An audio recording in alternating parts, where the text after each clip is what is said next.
இப்படித்தான் இன்றைக்கு ஒரு திமுக எம்எல்ஏ அவர் ஒரு மருத்துவமனை நடத்துறார்.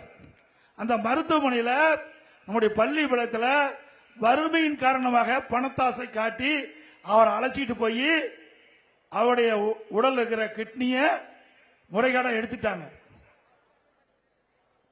இன்றைக்கு திமுக ஆட்சியில இப்படிப்பட்ட கொடுமை நடந்திருக்குது. இதை மன்னிக்க முடியுமா?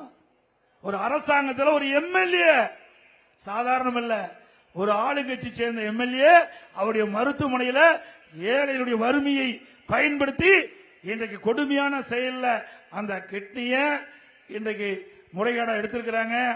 நீங்க வந்திருக்கிறவங்க எல்லாம் திமுக மருத்துவமனையில் போய் ஏதாவது ஆபரேஷன் பண்ணியிருந்தா போய் ஸ்கேன் பண்ணி பாத்துங்க. என்ன உள்ள இருக்கிற உறுப்பு இருக்குதா இல்லையா? நமக்கு என்ன தெரியும்? கிட்னி எடுத்திருப்பான்.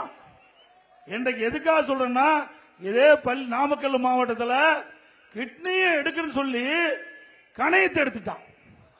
கிட்னி எடுக்கணும்னு சொல்லி கல்லீரலை எடுத்துட்டான். அதனாலதான் சொல்றேன், தயவு செய்து அருள் கூர்ந்து வந்திருக்கின்ற பொதுமக்களாம் சரி, கழக நிர்வாகிகளும் சரி, உற்றார் உறவினர் நண்பர்கள் ஏதாவது திமுக நடத்துகின்ற மருத்துவமனையில் ஆபரேஷன் பண்ணியிருந்தா ஸ்கேன் பண்ணி பாத்துங்க.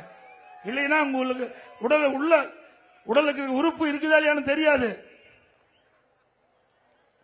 திரு ஸ்டாலின் பேசுறார், ஒரு அண்மையில ஒரு அறிவிப்பு கொடுத்திருக்காங்க, உங்கள் கனவை சொல்லுங்க, உங்கள் கனவை சொல்லுங்க. மக்கள் என்ன சொல்றாங்க? எங்களுடைய கனவு இந்த ஆட்சியை அகற்றப்பட வேண்டும்.